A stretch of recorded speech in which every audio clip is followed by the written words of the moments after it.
On the other side, ID and channel 4. That way, the two in the middle are IDs, the outside are ODs. Okay. You'll be able to see.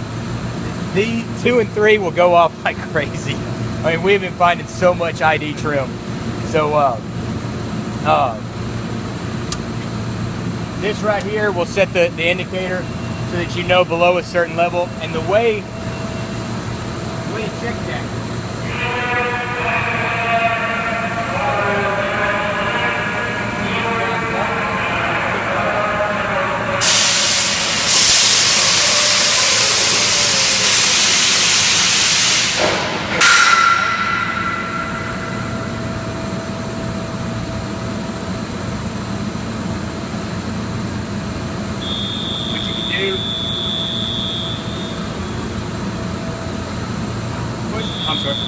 Push the head forward.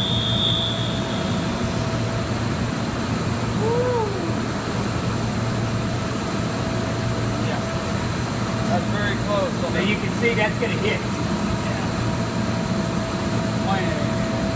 But that's how you check it to make sure. If you're ever in doubt, stow those up. You know, before you get everything set up, get your calibration stand in here, and I would always just run it forward and make sure that you're not going to hit it. You know? So, whether that's small pipe setting or won't come up and pull it back. In the small pipe, you know you're doing the large pipe.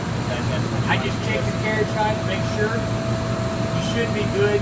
We'll have the indicator there to let you know if you're in the danger zone, you know, that it needs to be on large pipe mode. We'll have that indicated.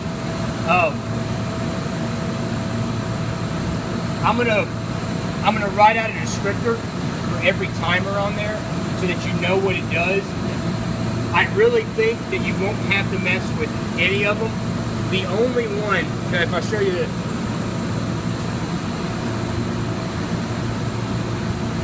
Okay, these right here, this is what you use. Do you know how to set your transducers up for delays? No. Okay. We'll need to train you on that. Basically, what this screen allows you to do is you set the distance between each transducer. And when the system knows that, what it means is when you look at a chart, if there's a flaw, then it'll line up. It makes the charts line up so that if you hit a flaw, you don't have to wonder if was this one here when this one here passed over. It lines it up so that, you know, a lot of times you'll see, you know, ID flaws on the OD channel or OD flaws on the ID channel. So if you've got a big ID flaw, you'll see it come up right here, but then you'll also see a little bit of it come up in the OD channel. It linearizes everything, really makes it look good. Okay. So this really helps a lot. We'll go through that setup with you probably next week, train you on that. I mean, I don't know how familiar you are with the FD4 after working over there, but yeah. So we'll get you trained on that. What this does, this area here sets when the transducers come on, okay? But once they come on based on this right here. This is what tells them when to come on and when to come off. This will change when we get that sensor set, and basically the way you set it. And once you set it once, you should never have to set it again. If that sensor is going to stop the head at a certain place. When we hit start test, we send a signal to the FD4 that lets the FD4 know start testing, and if you find a flaw, fire the paint gun.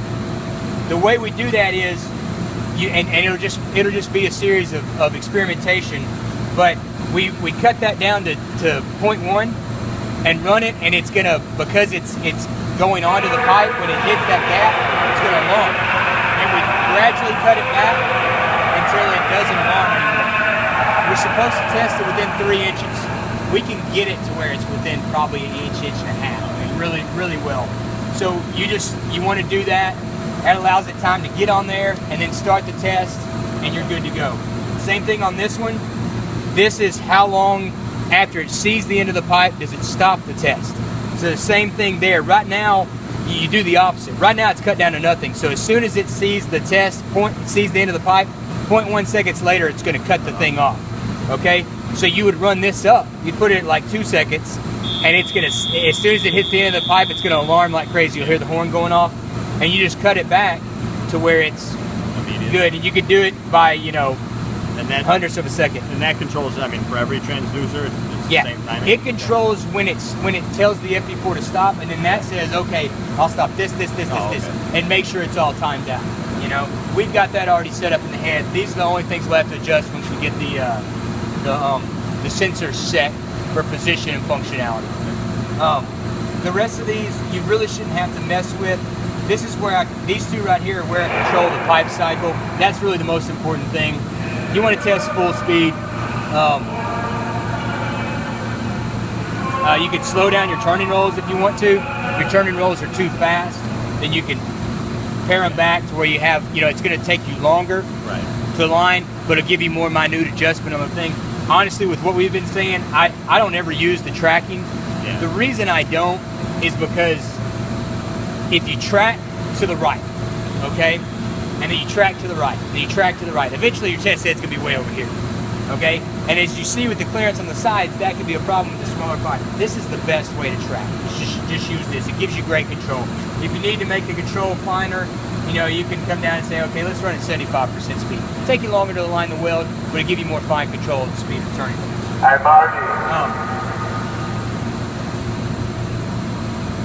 Other than that, I mean, we've got the procedures written out for how you fire up the system, get it on, get that set. Just in case you run across it, the reason we won't run water right now is somehow the filter in that